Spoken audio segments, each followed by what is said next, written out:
ఇది ఇది అర్థం చేసుకోవాలన్నమాట.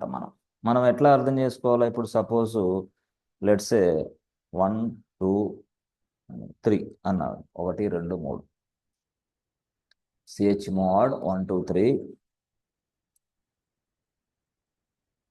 ఫైల్ 1.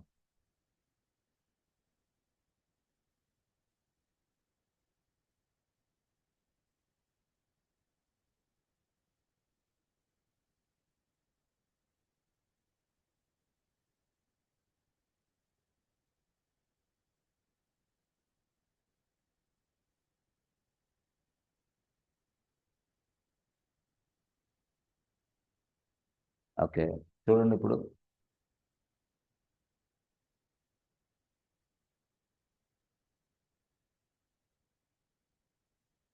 ఇది.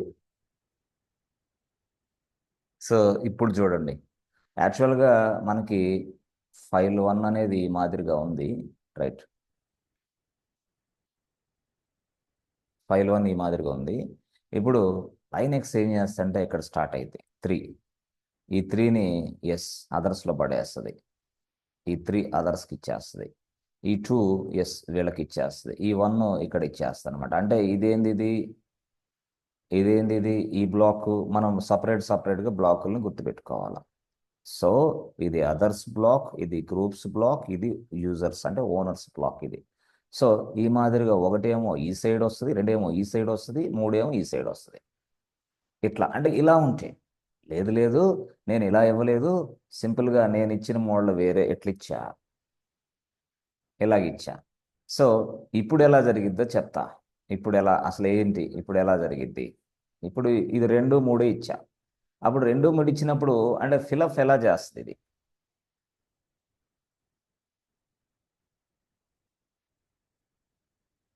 Okay, right.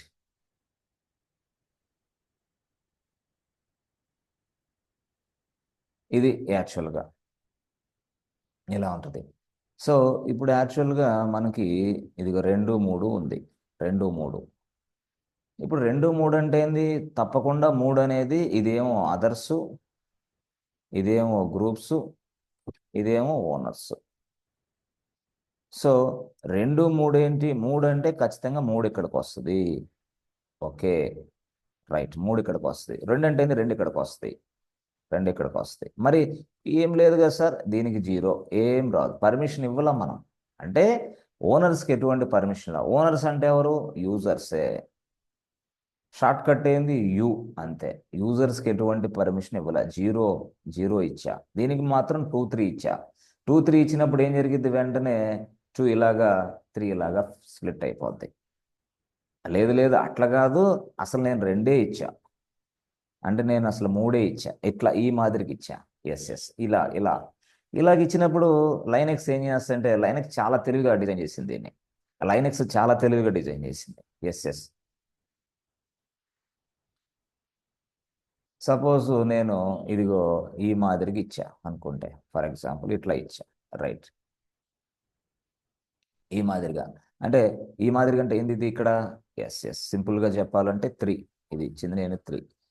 ఈ 3 అంటే ఏందయ్యా? 3 అంటే ఎస్ 3 అంటే మనకి 2 + 1. ఓకే, 2 అంటే ఏంది మనకి? Double double. ఎక్స్. ఇక్కడ డబుల్ ఎక్స్ 1 అంటే ఏంది? ఎక్స్. ఎక్స్ అని అర్థం, ఎక్స్. ఇదేమో 2 అంటే డబ్ల్యూ, ఇదేమో ఎక్స్. ఇది యాక్చువల్ స్టోరీ. కాబట్టి 2 + 1 అంటే WX వస్తుంది, అంతే అయిపోయింది. అక్కడ ఈ 3 అంటే స్ట్రైట్గా ఇక్కడికి వస్తుంది, 3. ఆ 3 ప్లేస్లో ఇక్కడ డబ్ల్యూను ప్లేస్ చేస్తుంది, ఇది ఎక్స్ ప్లేస్ చేస్తుంది, అయిపోయింది. 3 అంటే ఇది యాక్చువల్గా. అంటే ఇక్కడ ఏమి లేవు కాబట్టి అది అదర్స్కి వచ్చేస్తుంది డైరెక్ట్గా. లేదు నేను ఈ 3కి ముందు 2 పెట్టేసా, 2 అంటే అది గ్రూప్స్కి వచ్చేస్తుంది.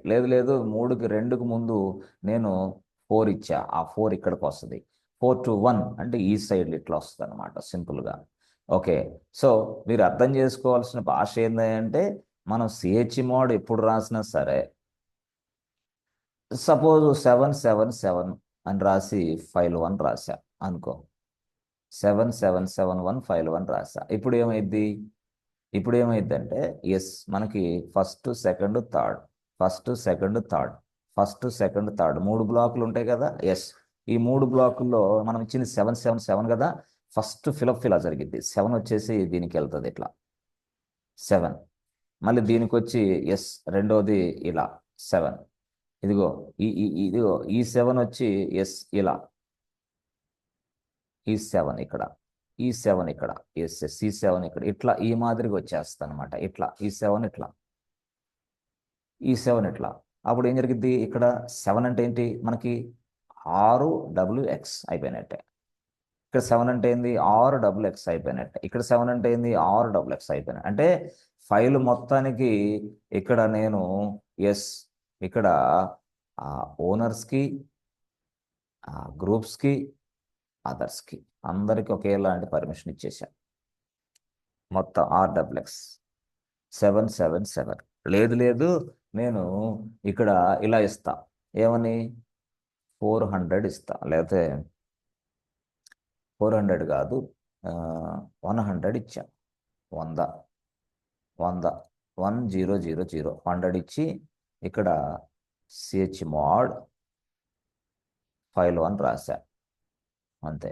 ఇప్పుడు ఏమైంది 0 ఉంది ఇక్కడ, ఇక్కడేం 1 ఉంది.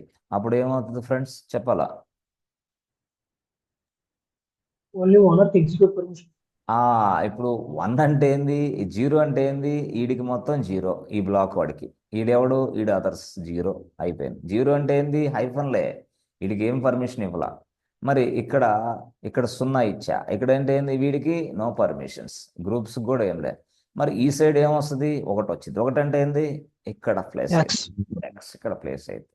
ఈడెవడు ఓనర్స్, ఓనర్స్ ఓనర్స్ మనం ఏమంటాం యూజర్స్. ఇది ఈ మాదిరిగా మనం చూసుకోవాలన్నమాట. అట్లా అలా కాదు కేకే సార్, అసలు మీరు ఇంకో మాట చెప్పండి. మాకు chmod రాసి ఒక వ్యక్తి రాశాడు. ఇప్పుడు 702 అని రాశాడు, file1 రాశాడు. ఇప్పుడు ఏమవుతుంది 702 అని రాశాడు, file1 రాశాడు. ఇప్పుడు ఏమైంది ఎస్ ఈ మాదిరిగా 3 బ్లాకులు వస్తాయి, ఈ మాదిరిగా 3 బ్లాకులు వస్తాయి. అయితే ఇక్కడ ఏం జరిగింది తెలుసా, 7 అనేది ఏమో ఈ సైడ్ వస్తుంది, 0 అనేది ఈ సైడ్ వస్తుంది, 2 మాత్రం ఇటే తప్పకుండా. ఆ 2 అంటే ఏంది ఫ్రెండ్స్ డైరెక్ట్గా W. 0 అంటే ఏంది ఏం లేవు పర్మిషన్స్ 0. ఇక్కడ ఏమొస్తుంది ఇక్కడ 7 అంటే ఏంది 6 వస్తుంది, 7 అయిపోయింది. దీనికి 0, దీనికి మాత్రం 2 ఇట్లా ఈ మాదిరిగా. అలా కాదు కేకే సార్, ఇప్పుడు మీరు chmod రాసి జస్ట్ 2 రాశారు, file1 రాశారు అంతే. ఇప్పుడు ఎలా వస్తుంది అంటే నేను ఎవరిని పట్టించుకోవట్లా, నేను ఎవరితో సంబంధం లేదు, నాకు 2 అని రాసా. 2 అని రాసినందువల్ల లైనెక్స్ ఏం చేస్తుంది అంటే సింపుల్గా ఈ 2ని తీసుకెళ్ళి అదర్స్కి పడేస్తుంది. అంటే ఏదైనా సరే సింగిల్గా రాసామంటే అది అదర్సే అంతే. దాని ముందు 1 రాసామా అది డైరెక్ట్ గ్రూప్సే, దాని ముందు మరొకటి రాసామా అది ఇట్లా ఈ మాదిరిగా. ఇక్కడ రాసిన 1 గ్రూప్స్కి వస్తుంది, ఇక్కడ రాసిన 1 ఓనర్స్కి వస్తుంది, ఇక్కడ రాసిన 2 అదర్స్కి వచ్చేస్తుంది. సో 2 అంటే ఏంది ఫ్రెండ్స్ W అదర్స్కి వస్తుంది, అది 2 అనమాట. ఇట్లా ఈ మాదిరిగా మనం అర్థం చేసుకోవాలా సింపుల్గా. అయితే ఇది కన్ఫ్యూజ్ అవుతున్నారు అనుకుంటే డైరెక్ట్గా మనం దేనికి వెళ్ళాలా O+W. O+W అంటే ఏంది నీకు కొండ గుర్తిక, అదర్స్కి W పర్మిషన్ ఇస్తున్నాను అని అర్థం. కానీ O+W రాయకుండానే మనం ఇంకో పని చేయొచ్చు. ఏమని instead of writing O+W I can say to file1 అంతే. అంటే సింపుల్గా చెప్పాలంటే ఇది O రాసి ప్లస్ రాసి W రాసి ఇంత స్టోరీ లేకుండా జస్ట్ నేను 2 రాసుకోవాలా అంతే. కానీ ఆ 2 ఎందుకు రాసాం అర్థం కావాలి అక్కడ. ఓకే ఇది అదర్స్కి 2 వెళ్ళిపోద్ది అని చెప్పేసి మనం అర్థం చేసుకోవాలి. లైనెక్స్ ఆ విధంగా వీటిని ఫిలప్ చేస్తూ ఉంటుంది. ఎస్ ఫ్రెండ్స్ అర్థమైందా? సో ఇప్పుడు మనకి plus minus is equal to ఉపయోగించి ఎలా ఇవ్వాలో 4 2 1 ఉపయోగించి ఎలా ఇవ్వాలో తెలుస్తుంది. ఎస్. సో ఇది మనం ఎలాగైనా సరే ఉపయోగించవచ్చు. ఈ మోడల్ ఉపయోగిస్తావా నీ ఇష్టం, ఈ మోడల్ ఉపయోగిస్తావా నీ ఇష్టం. బట్ ఏ మోడల్ ఉపయోగించినా పర్మిషన్స్ రానంటాయా ఏంటి చెప్పండి. ఇప్పుడు O+W రాస్తే పర్మిషన్ వస్తుంది. O+W రాయకుండా జస్ట్ నేను 2 అని రాస్తే పర్మిషన్ వస్తుంది. Instead of writing O+W I can say 2. That's it, అంత అయిపోయింది. Simple short cut. ఇంకా షార్ట్ కట్ చేసేసాడు. నాకు లేదు ఇది నంబర్ సిస్టమ్ నాకు అర్థం కాదు, కన్ఫ్యూజ్ అవుతానంటే ఇలాగెళ్ళు అలాగెళ్ళు, ఎలాగైనా సరే రియల్ టైంలో ఏది ఉపయోగిస్తారు, ప్రతిదీ ఉపయోగిస్తారు. కొంతమంది ఎక్స్పర్ట్స్ వచ్చేసి అక్కడ ఒక ఫైల్కి ఏదైనా పర్మిషన్ సెట్ చేయాలన్నాడు అనుకో, అదర్స్కి ఎగ్జిక్యూషన్ పర్మిషన్ ఇవ్వమన్నాడు స్క్రిప్ట్ ఫైల్ మీద. అప్పుడు ఏం రాస్తాడు ఆయన, chmod 1 స్క్రిప్ట్ ఫైల్ అని రాస్తాడు. ఇప్పుడు ఏమైంది, chmod 1 స్క్రిప్ట్ ఫైల్. అప్పుడు ఏమైంది ఫ్రెండ్స్, స్క్రిప్ట్ ఫైల్ మీద అదర్స్కి ఎక్స్ పర్మిషన్ అసైన్ చేశాడు. అది 1 అంటే 1 మీనింగ్ అది. లేదు ఇదే దాన్ని S1 రాయకుండా నేను ఇంకోలాగా కూడా రాస్తా. ఎట్లాగా, chmod O+X స్క్రిప్ట్ ఫైల్. నీకు 2 తెలుసు కాబట్టి ఈజీ, 2 ఉపయోగించి పర్మిషన్ అసైన్ చేయొచ్చు. Either go with symbolic method or go with absolute method. అబ్సల్యూటా సింబాలికా, model number 1 model number 2. Model number 1 వచ్చేసి ఇది, మోడల్ నెంబర్ 2 వచ్చేసి ఇది. సో మోడల్ నెంబర్ 2 ఏమో నెంబర్స్ వాడతాం, మోడల్ నెంబర్ 1లోనేమో సింబల్స్ వాడతాం. Plus minus is equal symbols వాడి పర్మిషన్స్ అసైన్ చేస్తూ ఉంటాం. ఇది యాక్చువల్గా పర్మిషన్స్ గొడవ ఫైల్స్కి. So I'm talking about only files గురించి మాత్రమే నేను ఈ గొడవ చెప్పా. ఓకే, మరి అలా కాదు, మనకి మీరు ఫోల్డర్స్ గురించి చెప్పలేదేంటి? ఫోల్డర్స్, వాట్ ఈజ్ ఫోల్డర్స్కి పర్మిషన్ ఏమేమి ఉంటాయి? ఫోల్డర్స్ కూడా ROWXే. ఫోల్డర్స్కి పర్మిషన్ ఇవ్వాలన్నా కూడా మోడల్ నెంబర్ 1 ఉపయోగించి ఇవ్వచ్చు, మోడల్ నెంబర్ 2 ఉపయోగించి ఇవ్వచ్చు. అంతే. అక్కడ ఫైల్ బదులు ఫోల్డర్ పేరు రాస్తాం అంతే, సింపుల్గా. ఎలా, ఏం లేదు. ఇప్పుడు మీరు ఏం రాశారు, chmod రాశారు, రైట్. chmod రాసి ఇక్కడ మనం O+RXX రాశారు. అంటే ఏంది, అదర్స్కి ఫైల్ 1 మీద మొత్తం పర్మిషన్ ఇచ్చారు. ఓకే, రైట్, బాగుంది. దీన్నే ఇంకో భాషలో మనం ఏమనిస్తాం, chmod రాసి 7 రాసి ఫైల్ 1 రాయొచ్చు. ఇది రెండో మోడల్ ఉపయోగించి. అంటే మనం ఫస్ట్ మోడల్ ఉపయోగించిన ఫైల్కి పర్మిషన్ ఇవ్వచ్చు, సెకండ్ మోడల్ ఉపయోగించిన ఫైల్కి పర్మిషన్ ఇవ్వచ్చు, no problem, not at all. ఇప్పుడు ఫోల్డర్స్కి ఎలాగ అప్లై చేయాలి దీన్ని? డైరెక్ట్గా సింపుల్, chmod రాయాలా, రాయి అంతే. O+RXX రాసావా, రాయి అంతే. ఇక్కడ ఫైల్ ఉందా, ఆ ఫైల్ ప్లేస్లో ఫోల్డర్ పేరు రాయి, ఫోల్డర్ నేమ్, అయిపోయింది. అంతేనా? అంతే. వేరే ఏముండవా, నథింగ్ ఇస్ దేర్. ఇక్కడ ఫోల్డర్ అయితే ఫోల్డర్, ఫైల్ అయితే file, same as it is chmod as it is O+RXX. అక్కడ కూడా అంతే, chmod రాస్తావు, 7 రాస్తావు, ఫోల్డర్ నేమ్ రాస్తావు, అయిపోయింది అంతే. chmod అలాగనమాట. ఇది యాక్చువల్ స్టోరీ. ఇది ఫోల్డర్కి, ఆ ఫోల్డర్స్ మీద అదర్స్కి RXX వస్తుంది. ఓకేనా, ఫోల్డర్స్ మీద అదర్కి ఫోల్డర్ ఇది. ఓకే, ఆ ఫోల్డర్ పేరు ABC బ్యాంక్ అనుకోండి, ABC బ్యాంక్. సో ఈ ఫోల్డర్ పేరు ఇలా రాసేసి మీరు ఇచ్చేయచ్చు ఈజీగా. ఏమని, ఎస్ ఇక chmod రాసి O+RXX రాసి ABC బ్యాంక్ ఫోల్డర్. ఇది రాశారనుకోండి, ABC బ్యాంక్ ఫోల్డర్కి అదర్స్కి RXX వచ్చేస్తాయి. లేదు నేను నెంబర్ సిస్టమ్ రాయాలంటే chmod రాసి 7 రాసి ABC బ్యాంక్. షార్ట్ కట్, ఇంకా షార్ట్ కట్, రైట్. అప్పుడు ఏమవుతుంది, అదర్స్కి ROWX పర్మిషన్ వస్తుంది. దేని మీద, ఈ ఫోల్డర్ పైన. ఫోల్డర్ ఇది, ఫోల్డర్ ఇదేమో ఫోల్డరు, ఇది కూడా ఫోల్డరే. ఇప్పుడు దాకా so far we have discussed only ఫైల్స్కి ఫైల్స్ బిహేవియరు ఎలాగో మనకు తెలిసిపోయింది. ఫైల్స్ బిహేవియరు మనకు తెలిసింది. ఎస్ ఫైల్స్ బిహేవియర్ ఒక ఫైల్కి ఆర్డబ్ల్యూ పర్మిషన్ ఇస్తే ఫైల్లో ఉన్న డేటా రాయొచ్చు, ఫైల్లో ఉన్న డేటా చూడొచ్చు. డబ్ల్యూ పర్మిషన్ ఇస్తే ఫైల్లో ఉన్న డేటాని మోడిఫికేషను, డిలీషను, అప్డేషన్ అన్నీ చేసుకోవచ్చు. ఎక్స్ ఇస్తే ఈ ఫైల్కి అప్పుడు దీన్ని స్క్రిప్ట్ ఫైల్ అనుకోండి, ఎగ్జిక్యూషన్ చేయొచ్చు. If it is a script file అయితే ఎగ్జిక్యూషన్ కూడా చేయొచ్చు. అదే స్క్రిప్ట్ ఫైల్ అయితే దాంట్లో ఉన్న స్క్రిప్ట్ని మనం మోడిఫికేషన్ కూడా చేయొచ్చు, చూడొచ్చు, చదవచ్చు, ఏదైనా సరే. అంటే మనం డేటా ఉన్న ఫైల్ అవ్వచ్చు, లేదా స్క్రిప్ట్ ఉన్న ఫైల్ అవ్వచ్చు. స్క్రిప్ట్ ఉన్న ఫైల్కి మాత్రమే ఎక్స్ ఇస్తే బెస్ట్, స్క్రిప్ట్ ఉండాలి దాంట్లో. ఎక్స్ ఇచ్చామంటే స్క్రిప్ట్ ఉంది దాంట్లో. మళ్ళీ రాసిన స్క్రిప్ట్ని మాడిఫై చేయాలంటే ఎవరికైనా సరే మళ్ళీ డబ్ల్యూ పర్మిషన్ కావాలి దాని మీద. అసలు రాసిన స్క్రిప్ట్ అవతల వ్యక్తి చూడాలంటే ఆర్ పర్మిషన్ కావాలి.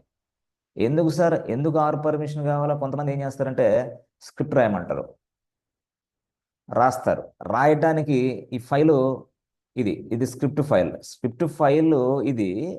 దానిలోకి రాయటానికి ఆ వ్యక్తికి పర్మిషన్ కావాలా? పర్మిషన్ ఏంది? డబ్ల్యూ పర్మిషన్ ఉంటే కానీ ఆ ఫైల్లోకి అతను రాయగలడు. డబ్ల్యూ పర్మిషన్ ఉంటే కానీ చేసిన తప్పుని తీసేసి మళ్ళీ ఇంకో కొత్తగా రాయగలడు. డబ్ల్యూ అప్డేషన్, డిలీషన్, అన్నీ ఇవ్వాలా ఆ స్క్రిప్టింగ్ రాసే వ్యక్తికి. అప్పుడు అలాంటి వ్యక్తికి ఈ ఫైల్ మీద మనం డబ్ల్యూ పర్మిషన్ ఇస్తాం, ఎగ్జిక్యూషన్ పర్మిషన్ ఇస్తాం, ఆర్ పర్మిషన్ కూడా ఇస్తాం. ఎందుకు? అతను రాస్తాడు, అతను చెక్ చేసుకుంటాడు, అతనే ఒకసారి ఎగ్జిక్యూషన్ చేసి మనకి సరాసరి ఫైల్ ఫైనల్గా ఇస్తాడు, స్క్రిప్ట్ని రాసి మీరు కూడా ఎగ్జిక్యూషన్ చేసుకోండి అమ్మా, మీకు వర్క్ అయ్యిద్ది అని. అట్లా అంటే ఆ వ్యక్తికి మనం ఆర్ ఇచ్చాం, డబ్ల్యూ ఇచ్చాం, ఎక్స్ ఇచ్చాం. ఆర్ ఇచ్చాం, డబ్ల్యూ ఇచ్చాం, ఎక్స్ ఎంతైనా ఇవ్వచ్చు, వాళ్ళు ఇష్టం వచ్చింది చేసి పడేస్తాం. అట్లా ఆ మాదిరిగా. కాబట్టి నువ్వు ఏ సైడు ఏ యాంగిల్ ఇస్తావో చూసుకొని ఇవ్వాలి, అంతే సింపుల్గా చెప్పాలంటే. Okay, right. అలాగా మనం మోడల్ నెంబర్ 1, మోడల్ నెంబర్ 2 ఇది ఫైల్స్ మాత్రమే. ఓకే, కానీ ఫోల్డర్స్కి డిఫరెంట్ ఉంటుంది. ఓహో, ఫోల్డర్స్కి ఎస్ ఫోల్డర్స్లో ఒక ఫోల్డర్కి నేను ఆర్ పర్మిషన్ ఇస్తే ఏం జరిగిద్ది? డిఫరెంట్. రైట్ పర్మిషన్ ఇస్తే ఏం జరిగిద్ది? డిఫరెంట్. ఎక్స్ పర్మిషన్ ఇస్తే ఏం జరిగిద్ది? డిఫరెంట్. అంటే నేను ఫోల్డర్స్ గురించి మాట్లాడుతున్నా, ఫైల్స్ గురించి అయితే ఇది. బట్ ఫోల్డర్స్ గురించి మాట్లాడుతుంటే వేరే, అది అసలు మొత్తం రిలేషనే వేరే అవుతుంది. సో ఫోల్డర్స్లో ఆర్ అంటే ఏంటి? డబ్ల్యూ ఇస్తే ఏమైంది, ఎక్స్ ఇస్తే ఏమైంది. అదే ఒక ఫైల్ ఉంది, ఫైల్కి ఆర్ ఇస్తే ఏమైంది? తెలిసిపోయింది మీకు. డబ్ల్యూ ఇస్తే ఏమైంది? తెలిసిపోయింది. ఎక్స్ ఇస్తే ఏమైంది? తెలిసిపోయింది మీకు. కానీ మీకు తెలియాల్సింది ఏంటి అంటే ఒక ఫోల్డర్కి ఆర్ ఇస్తే ఏం జరిగిద్ది, ఒక ఫోల్డర్కి డబ్ల్యూ ఇస్తే ఏం జరిగిద్ది, ఒక ఫోల్డర్కి ఎక్స్ ఇస్తే ఏం జరిగిద్ది, అది తెలియాలా, అది తెలియాలా. అది తెలియాలంటే కొంచెం మీకు హ్యాండ్స్ ఆన్ ఎక్స్పీరియన్స్ వచ్చిన తర్వాత అది మనం చూద్దాం. ఇప్పుడు చూసినా అర్థం కాదు, బైహార్డ్ చేసినట్టు బట్టి పట్టినట్టు ఉంటుంది. హ్యాండ్స్ ఆన్ జరగాల వీటన్నిటికి. ఇప్పుడు చెప్పిన వాటన్నిటికీ మీకు హ్యాండ్స్ ఆన్ జరిగిన తర్వాత then we go for folders. But ఇప్పుడే ఫోల్డర్స్లోకి వెళ్ళొద్దు, ఓన్లీ ఫైల్స్లోకే వెళ్ళండి. ఫైల్స్లోకే ఆ ఫైల్స్కి ఈ పర్మిషన్స్ ఇస్తే ఎలా జరుగుద్ది, ఏం జరిగిద్ది అనేది దాని మీదే ఫోకస్ పెట్టండి. వేరే దాని మీద ఫోకస్ అసలు వద్దనే వద్దు. Okay, model number 1, model number 2, తర్వాత రీడు రైట్ ఎక్స్, తర్వాత స్క్రిప్ట్ ఫైల్స్కి ఇస్తే ఎలా జరుగుద్ది, వీటన్నిటి మీద మంచి అవగాహన ఉంటే then we go for folders. Folders గురించి మళ్ళీ తర్వాత మనం నెక్స్ట్ క్లాస్లో డిస్కషన్ చేద్దాం. సో ఇంతవరకు ఈ క్లాసే ఫోల్డర్స్ గురించిన క్లాసు. మళ్ళీ నెక్స్ట్లో డిస్కస్ చేద్దాం, ఎందుకంటే అన్నీ ఒకేసారి చెప్తే అర్థం కాదు, మీకు ఇబ్బంది వస్తుంది. Right friends? ఓకే, సో అర్థమైందా?